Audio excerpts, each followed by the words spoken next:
Hi అండి, నమస్తే అందరికీ. ఎలా ఉన్నారు? నేను మీ కిషోర్. ఇండియన్ ఎక్స్ప్లోర్ కేకేకి స్వాగతం. ఈరోజు మనము వైష్ణవిదేవి టెంపుల్ని ఎక్స్ప్లోర్ చేయబోతున్నాము. ఈరోజు డే 7. అమృత్సర్లో మార్నింగ్ లంగర్లో 8కి అక్కడే భోజనం చేసేసుకొని మేము 9 కల్లా అమృత్సర్ నుంచి బయలుదేరాము. ఈవినింగ్కి మాకు వైష్ణవిదేవి టెంపుల్కి రీచ్ అయ్యేదానికి మేము ప్లాన్ చేసుకున్నాము. అక్కడ దర్శనానికి ఈవినింగ్ పాసిబిలిటీ ఉంటుందా లేదా అనేది ఐడియా లేదు. అక్కడికి వెళ్ళేసి అంటే టైం ఎంత అవుతుందో తెలియదు కాబట్టి ఈవినింగ్ అక్కడ రూమ్ తీసుకొని ఫ్రెష్ అయ్యి దర్శనానికి వెళ్ళాలా లేదంటే నిద్ర చేసి నెక్స్ట్ డే మార్నింగ్ దర్శనానికి వెళ్ళాలా అనేది గుడికి రీచ్ అయిన తర్వాత ప్లాన్ చేద్దామని చెప్పేసి అనుకున్నాము. మేము జమ్మూకి ఈవినింగ్ 4కి రీచ్ అయ్యాము.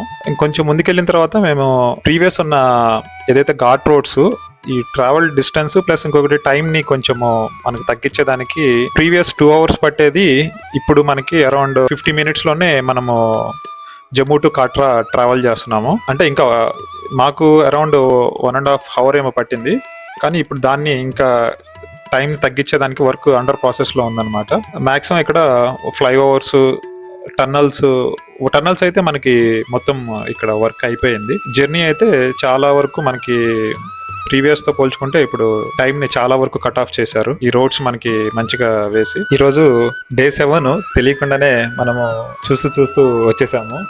మన ప్రీవియస్ వీడియోస్ చూసుకుంటే డే 1 మనము దీక్ష భూమి and day 2 Ramtek, Jabalpur marble racks and day 3 Triveni సంగమం, బడే హనుమాన్, ఎలోపీదేవి శక్తిపీఠం మనం దర్శించుకున్నాము. అండ్ డే 4 వచ్చేసరికి కాశీ ఆ విశ్వనాథుని చూసుకొని కాలభైరవ చూసుకొని మళ్ళీ అక్కడి నుంచి అయోధ్య మనం చూసుకున్నాము. అండ్ 5th డే మనకి మొత్తం అంతా జర్నీ వెళ్ళిపోయింది. 6th డే వచ్చేసరికి అమృత్సర్. మనం ఇప్పుడు డే 7లోకి వచ్చేసేసాము. అలాగే మనం ఇక్కడ జమ్మూ నుంచి శ్రీనగర్ వెళ్లే దారిలో ఒక 28 kilometers రాగానే మనం అక్కడి నుంచి లెఫ్ట్ తీసుకోవాలి. మేము అరౌండ్ కాట్రా వచ్చేసరికి 6:30 అయింది. మేము రూమ్ వెతికి రూమ్కి వచ్చేసరికి 7:30. ఇంకా ఆ టైం దర్శనానికి ఇంకా వెళ్ళటం కష్టం అని చెప్పేసి, ఎందుకంటే 13 kilometers నడిచి వెళ్ళాలి. మార్నింగ్ ప్లాన్ చేసుకోవచ్చు అని చెప్పేసి ఇంకా ఈరోజు రెస్ట్ తీసుకున్నాము. Next day morning day 8 room లో ఫ్రెష్ అయిపోయి మేము 7:30కి బయలుదేరాము. అండ్ రూమ్ మేము వచ్చేసరికి కాట్రా బస్ స్టాండ్ కి నియర్ 1 kilometer డిస్టెన్స్ లో మేము రూమ్ తీసుకున్నాం అనమాట. రూమ్ నుంచి నడుచుకుంటూ యాత్ర రిజిస్ట్రేషన్ సెంటర్ కి నడుచుకుంటూ వెళ్ళిపోయాము. అక్కడ మేము మా యాత్రా పర్చీని ఎంట్రీ చేసుకొని బయటకు వచ్చాము. ఈ యాత్రా పర్చీ అనేది ఇక్కడ కంపల్సరీ. ఇది వచ్చేసరికి మనకి కాట్రా బస్ స్టాండ్ కి పక్కనే ఉంటుంది. మనకి యాత్ర పర్చీ లేకపోతే మనకి దారిలో చెకింగ్ పాయింట్స్ ఉంటాయి, మనకు అక్కడ ఆపుతారు. కంపల్సరీగా మనం ఇక్కడ ఎంట్రీ చేసుకున్న తర్వాత మనము బయలుదేరాలి. ఎగ్జాక్ట్గా యాత్ర పర్చీ ఆపోజిట్లోనే మనకి రోడ్డు కనిపిస్తుంది. ఆ రోడ్లో మనం వెళ్ళాలి. కాట్రా బస్ స్టాండ్ దగ్గర నుంచి బాన్గంగా వరకు మనకి 2 kilometers ఉంటుంది. అక్కడ వరకు మనకి ఆటోలు వెళ్తాయి. ఆటో వాళ్ళు నియర్ 100 నుంచి 150 వరకు, అది బార్గెన్ మీద డిపెండ్ అయి ఉంటుంది. లేదంటే వాళ్ళు అడగడానికి చాలా ఎక్కువ అడుగుతారు. ఇక్కడ ఇంకొక విషయం ఏంటంటే, మీకు ఆటో వాళ్ళు తీసుకెళ్లేటప్పుడు మీకు షాప్స్ ప్రసాదాలు కానీ చీరలు కానీ ఇట్లాంటివి ఏమైనా కొనాలని చెప్పేసి మమ్మల్ని అడిగినప్పుడు వాళ్ళని అవాయిడ్ చేయండి. మీకు అక్కడ యాత్ర స్టార్ట్ అయిన తర్వాత మీకు చాలా నెంబర్ ఆఫ్ షాప్స్ ఉంటాయి. ఆ షాప్స్లో ఎక్కడొక్కడ తీసుకోవచ్చు. మీరు ఇక్కడ తీసుకుంటే కనుక కొంచెం రేట్స్ అనేది, ఎందుకంటే ఆటో వాళ్ళ త్రూ వాళ్ళ కమిషన్ కూడా యాడ్ చేసేసుకొని రేట్స్ అనేది కొంచెం ఎక్కువ చెప్తారు. డిపెండ్స్, అది ఏదైనా కానీ మీరు బార్గెన్ మీద డిపెండ్ అయి ఉండాలి. ఇక్కడ నుంచే మీకు గుర్రాల వాళ్ళు గుర్రం కావాలా అని చెప్పేసి అడగటం స్టార్ట్ చేస్తూనే ఉంటారు. మీరు వాళ్ళని ఒక్కసారి కనుక మాట్లాడారు అంటే ఇక మిమ్మల్ని వాళ్ళు వదిలిపెట్టరు. చూసుకొని జాగ్రత్తగా అవసరం లేదని చెప్పేసుకొని మీకు నెససరీ అనుకున్నప్పుడు మీకు ఎక్కడైతే యాత్ర స్టార్ట్ అవుతుందో యాత్రా ద్వార్ అని చెప్పేసి ఉంటుంది. యాత్రా ద్వార్ దగ్గర ఆల్రెడీ కౌంటర్స్ ఉంటాయి. ఏది వైష్ణవిదేవి టెంపుల్ సైడ్ నుంచి మనకి కౌంటర్స్ ఉంటాయి. అక్కడ మీరు డైరెక్ట్గా మాట్లాడుకోవచ్చు. లేదు అనుకుంటే కనుక మీరైనా పర్సనల్గా మీకు నచ్చిన గుర్రాలని మీరు చూసి మాట్లాడుకోవచ్చు. ఇది వచ్చేసరికి మనకి వైష్ణవిదేవి టెంపుల్కి ఓన్లీ 1250 రూపీసే. అంతకు మించి వాళ్ళు చెప్పడానికి చాలా చెప్తారు. అట్లా అని చెప్పేసి మీరు 1000కి అడిగినా కానీ వాళ్ళు ఒప్పుకుంటారు. కానీ మీరు డబ్బులు మాత్రం వాళ్ళకి ఇవ్వరు. ఇవేంటంటే వైష్ణవిదేవి టెంపుల్ సైడ్ నుంచి కౌంటర్స్ ఉంటాయి. అక్కడికి వెళ్ళి మీరు మనీ పే చేయాలి.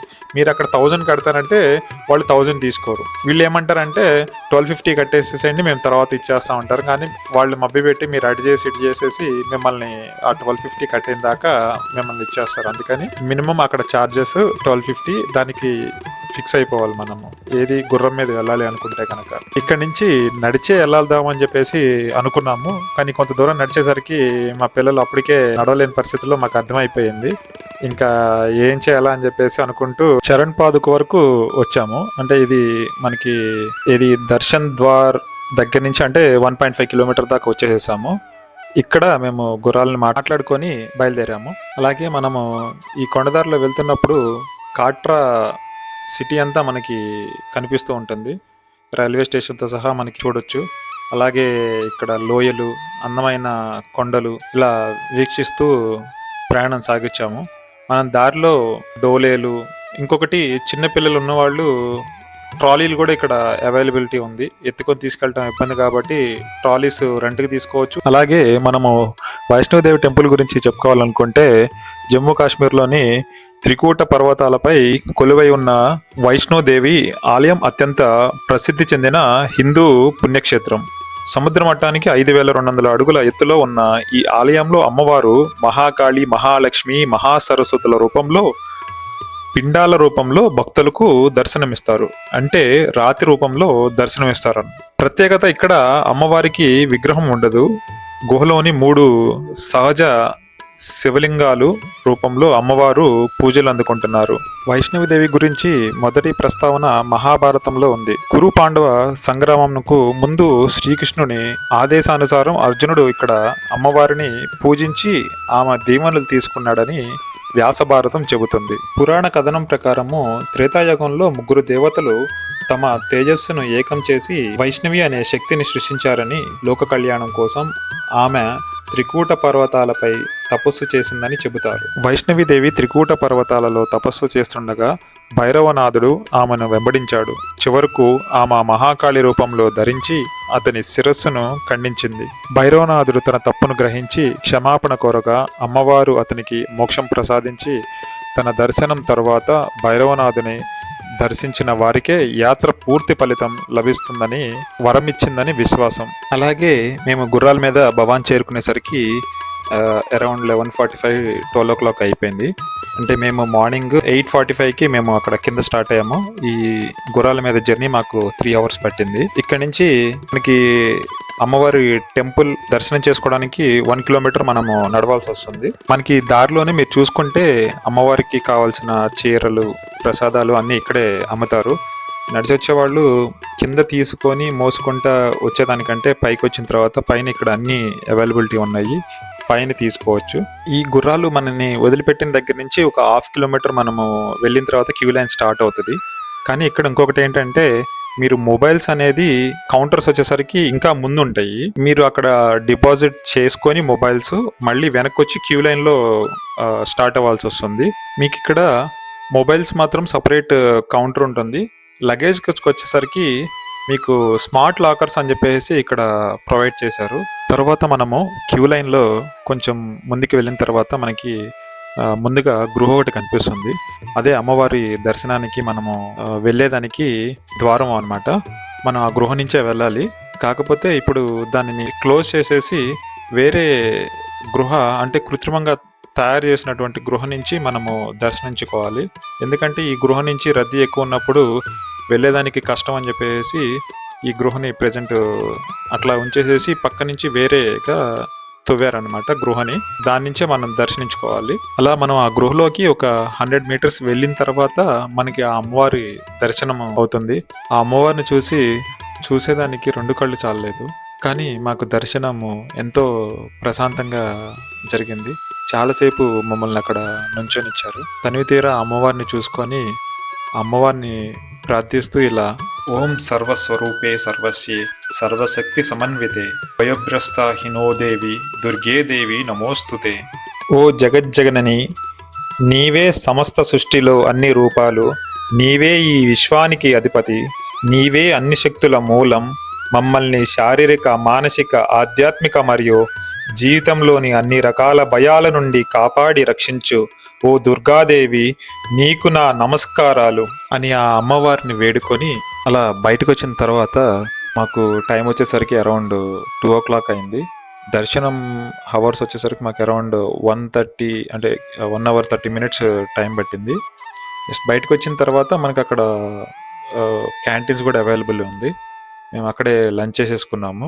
అరౌండ్ మాకు 2 అయింది కాబట్టి మధ్యాహ్నం మాకు లంచ్ అయిపోయిన తర్వాత అక్కడి నుంచి మేము రోప్వే దగ్గరికి వెళ్ళిపోయాము. మనం బయటకు వచ్చిన దగ్గర నుంచి టెంపుల్ దగ్గర నుంచి రోప్వేకి మళ్ళీ అరౌండ్ 1 kilometer వరకు ఉంటుంది నడవాలి. రోప్వేకి వెళ్ళిన తర్వాత రోప్వే దగ్గర నుంచి భైరవనాథ్ టెంపుల్కి మనకి నడిచి వెళ్తే 2 kilometers. బట్ కాకపోతే మనము నడిచి వెళ్తే అరౌండ్ మనకి 1.5 hour ట్రావెల్ డిస్టెన్స్ టైం పడుతుంది. మనం ఈ రోప్వేలో అంటే వెయిటింగ్ టైం కాకుండా మనకి ఎంత ఒక 5 minutesలో మనం అక్కడికి రీచ్ అయిపోతాము రోప్వేలో. ఇంకొకటి వచ్చేసరికి ఈ రోప్వే టికెట్స్ మనకి భవాన్ దగ్గర నుంచి బైరోజీకి మాత్రమే ఈ రోప్వే అవైలబుల్ ఉంది. భవాన్ నుంచి భైరవనాథ్ టెంపుల్కి 2 kilometers డిస్టెన్స్కి అప్ అండ్ డౌన్ కలుపుకొని మనకి 100 rupees టికెట్ ఛార్జ్ చేస్తున్నారు. ఇది మా వైష్ణవిదేవి.orgలో మనం ఈ ఆన్లైన్ టికెట్స్ చేసుకోవాలి. సేఫ్ సైడ్ ఏంటంటే మనము ఆన్లైన్లోనే ఈ టికెట్స్ చేసుకుంటే ఇక్కడ ఆఫ్లైన్లో కూడా ఇస్తున్నారు. కాకపోతే ఏమవుతుందంటే క్యూ లైన్ ఎక్కువ ఉన్నప్పుడు వెయిటింగ్ పీరియడ్ ఎక్కువ ఉంటుంది. ప్లస్ పర్ డే వచ్చేసరికి మనకి 2000 టికెట్సే ఇస్తారు ఆఫ్లైన్లో. దానికోసం అని చెప్పేసి మనకి స్లాట్స్ ఎప్పుడు చూసుకొని బిఫోర్ మనం ఆన్లైన్లో చేసుకుంటే మనకి ఆ క్యూ లైన్లో కొంచెం మనకి వెయిటింగ్ పీరియడ్ కొంచెం తగ్గుతుంది. ఇంకొకటి ఏంటంటే మనకి రోప్వే మార్నింగ్ 9 to ఈవినింగ్ 5 వరకే అవైలబిలిటీ ఉంటుంది. దానికి తగ్గట్టే మీరు ఎప్పుడు ఏ టైంకి రీచ్ అవ్వగలుగుతారో చూసుకొని దాన్ని బట్టి మీరు ఈ రోప్వే టికెట్స్ చేసుకోండి.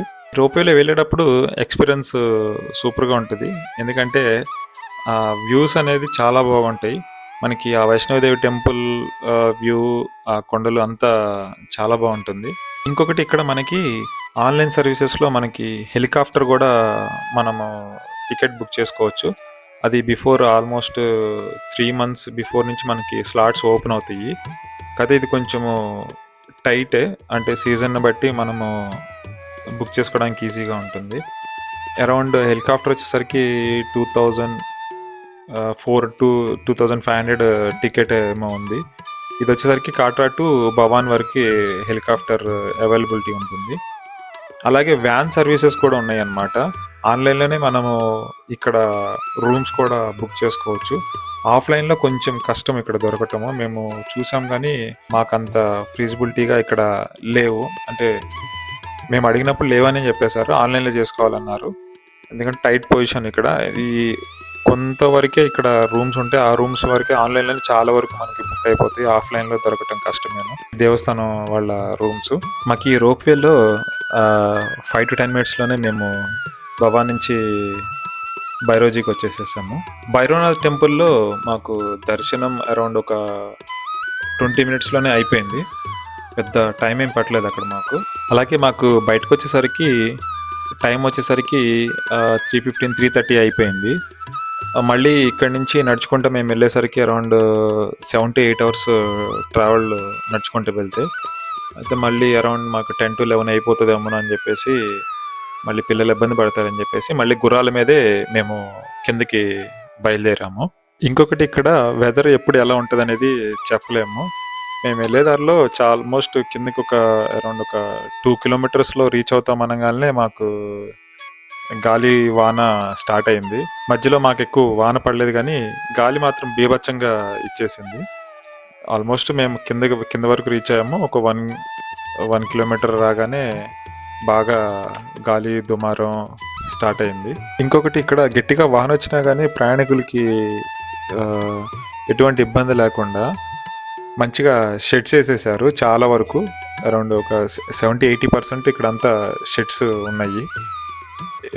2 విధాలుగా మనకు ప్రొటెక్ట్ చేస్తున్నాయి. ఇటు వానకి, ఇంకొకటి ఏంటంటే వాన పడినప్పుడు ఇక్కడ చిన్న చిన్న మౌంటైన్స్లో నుంచి స్లైడింగ్స్ అవుతూ ఉంటాయి.